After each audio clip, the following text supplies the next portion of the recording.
com a luz que nós possuímos, com essa revelação que nos foi dada, não seria importante, não seria coerente, não seria esperado que a nossa conduta e o nosso testemunho correspondesse à altura dessa luz especial? Pergunta que eu tenho para você: em termos de santidade, em termos de bom testemunho, em termos de vida diferente, nós não deveríamos ter um diferencial? Com uma dose muito pequena de honestidade, eu e você teríamos que reconhecer que em outras denominações cristãs nós poderíamos facilmente encontrar pessoas mais honestas, mais sinceras, mais caridosas, mais perdoadoras do que algumas existentes em nosso meio. Segundo livro de Crônicas, capítulo 33, o verso 9, me perdoem começar num tom assim, mas aqui tem uma mensagem profética. Essa é uma mensagem que diz respeito ao remanescente de Deus em algum ponto da história. E as Sagradas Escrituras dizem assim: Manassés fez errar a Judá e os moradores de Jerusalém, de maneira que fizeram pior do que as nações que o Senhor tinha destruído de diante dos filhos de Israel. Esse oráculo profético deixa claro, reconhece que Israel, o remanescente de Deus, em algum momento chegou a agir pior que as nações pagãs, para vergonha nossa. Conheço as tuas obras, que não és frio e nem quente, quem deras fosses frio ou quente. Assim, porque és morno e nem és quente nem frio, eu estou a ponto de vomitar-te da minha boca, pois dizes: estou rico e abastado e não preciso de coisa alguma, e nem sabes que tu és infeliz, sim, miserável, pobre, cego e nu. O mesmo dom de profecia que traz o distintivo do remanescente afirma, para além de qualquer dúvida, que essa mensagem do anjo à igreja de Laodiceia se aplica especialmente à igreja adventista do sétimo dia. Se houve um povo representado pela mensagem à Laodiceia, é o povo que recebeu grande luz, a revelação das Escrituras, os adventistas do sétimo dia que o receberam. A mesma revelação que aponta para a igreja adventista do sétimo dia como a igreja remanescente da profecia é a mesma que identifica este remanescente com essa igreja que recebe uma severa repreensão da parte de Deus: eu estou a ponto de vomitar você da minha boca. Serva do Senhor diz uma outra coisa, as referências estão ali, pode passar para a gente, por favor. Essa mensagem enviada à igreja dos dias de hoje, convido os nossos membros da igreja a lerem todo o capítulo 3 de Apocalipse e aplicarem-no na prática. A mensagem à igreja dos laodiceanos aplica-se especialmente ao povo de Deus hoje. Mais um texto. Deus está a preparar um povo, Ele escolheu pessoas, uma igreja na terra, a quem tornou depositárias da sua santa lei. Ele confiou-lhes um legado sagrado e a verdade eterna que devem ser transmitidos ao mundo. Ele repreendê-las-ia e corrigi-las-ia. A mensagem à Laodiceia é aplicável aos adventistas do sétimo dia, que tiveram grande luz, mas que não andaram na luz.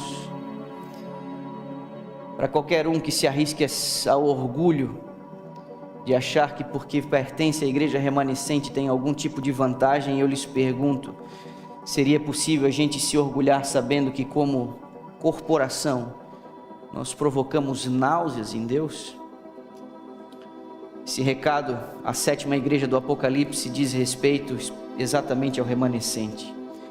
A Laodiceia, ela não tem falta de verdade, ela tem falta de santidade. Esse é o problema que tem assolado a comunidade remanescente de Deus em todos os tempos, e não é diferente com o remanescente escatológico.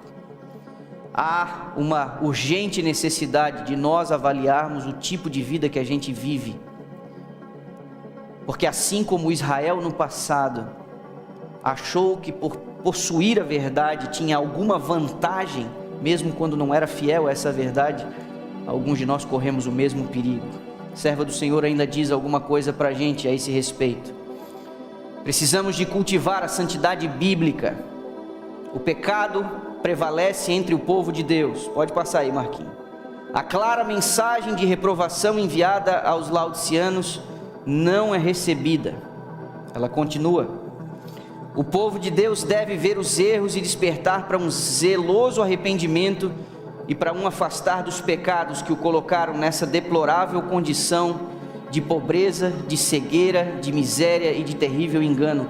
Foi-me mostrado que o testemunho apresentado deve ser vivido na igreja. Só isso pode responder à mensagem à Laodiceia. Os erros devem ser reprovados, o pecado deve ser chamado pecado e a iniquidade deve ser enfrentada pronta e decididamente e eliminada de nós como um povo. Meus irmãos, as tentativas constantes daqueles que não se deixam santificar pela verdade, eles fazem com que aqueles que tentam levar a religião a sério sejam considerados como extremistas e até mesmo desequilibrados. A questão é que a nossa condição moral, ela é refletida no nosso estilo de vida. Por isso a Bíblia insiste que a gente precisa de uma mudança a partir do interior. Está na moda hoje em dia uma frasezinha aí, tá? Você vai ver isso para todo lado. Não julgueis. Isso seria assunto para uma única mensagem. Todo mundo anda se desculpando e se defendendo a possíveis repreensões com a orientação bíblica: não julgueis para não serem julgados. A Bíblia está dizendo que você não deve julgar os outros pela aparência, mas a Bíblia não garante que você não será julgado pela sua própria aparência.